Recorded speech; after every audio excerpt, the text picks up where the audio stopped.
বরাবরের মতো চলে আসলাম নতুন আরেকটি রেসিপি নিয়ে। আজকে আমি আপনাদের তৈরি করে দেখাবো চিংড়ি মাছের ভর্তা হোটেল স্টাইলে। আমরা সাধারণত বাসায় চিংড়ি মাছের ভর্তা সবাই করে থাকি, কিন্তু হোটেল স্টাইলে চিংড়ি মাছের ভর্তাটা আমি আজকে আপনাদের তৈরি করে দেখাবো। তো চলুন দেখে আসি আমাদের এই চিংড়ি মাছের ভর্তা তৈরি করতে কি কি উপকরণ লাগবে।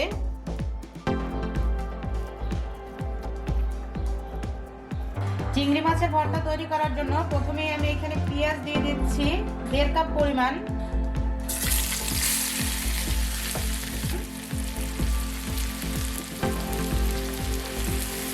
এখন পেঁয়াজটা যখন একটু হালকা শক্ত হয়ে আসবে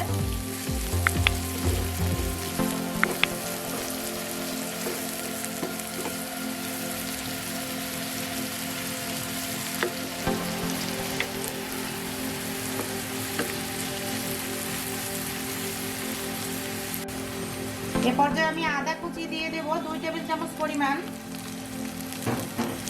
রসুন কুচি দিয়ে দিচ্ছি 4 টেবিল চামচ পরিমাণ। এটা আসলে আমি রসুনের কোষটা ব্যবহার করেছি, আপনারা চাইলে কুচিটাও ব্যবহার করতে পারবেন। এখন এগুলোকে আমি 2 মিনিটের মতো ভেজে নিব। হালকা যখন ব্রাউন কালার হয়ে আসবে ওই পর্যায়ে আমি এটাকে নামাবো। যে দেখতেই পাচ্ছেন যখন এরকম হালকা ব্রাউন কালার হয়ে আসবে তখন আমরা পেঁয়াজগুলোকে তুলে নিব একটা প্লেটে।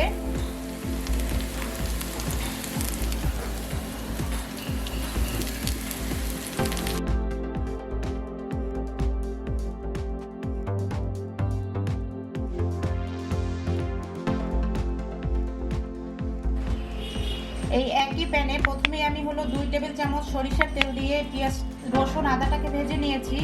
এখন আমি আবারও একটা প্যানে একই প্যানে 2 টেবিল চামচ দিয়ে দিলাম সরিষার তেল। এখন আমি চিংড়ি মাছগুলো দিয়ে দেব। এখানে আমি 1.5 কাপ পরিমাণ চিংড়ি মাছ নিয়েছি আর স্কিনটা সহই নিয়েছি। আপনারা চাইলে ছোট গুঁড়ো চিংড়ি দিয়েও করতে পারবেন, স্কিনটাকে ফেলেও দিতে পারবেন।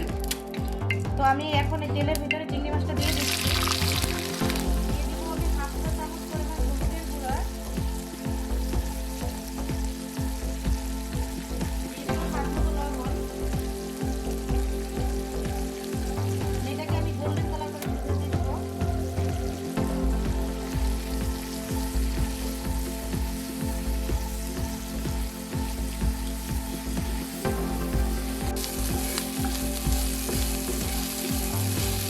দেখতে পাচ্ছেন চিংড়ি মাছটা আমার ভাজা শেষ। আমি এখন চিংড়ি মাছটাকেও তুলে নিব।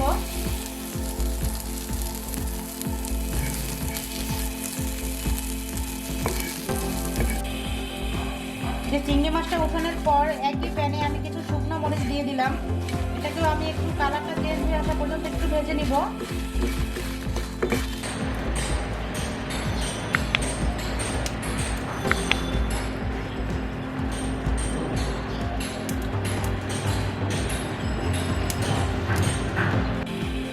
মরিচের কালারটা যখন চেঞ্জ হয়ে এরকম লাল কালার হয়ে আসবে তখন আমি ভেজে রাখা চিংড়ি মাছটা দিয়ে দিব।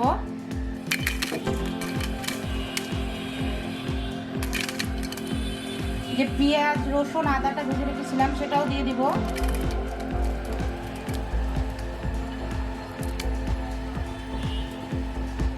এখন এই সব কিছু আলুর সাথে একটু মিক্স করে নিব।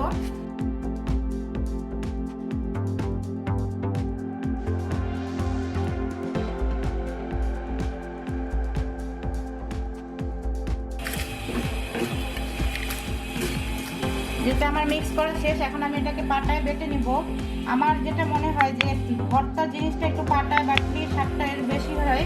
আপনারা চাইলে যে কোনো অন্য প্রসেসেও এটাকে ভর্তা করে নিতে পারবেন।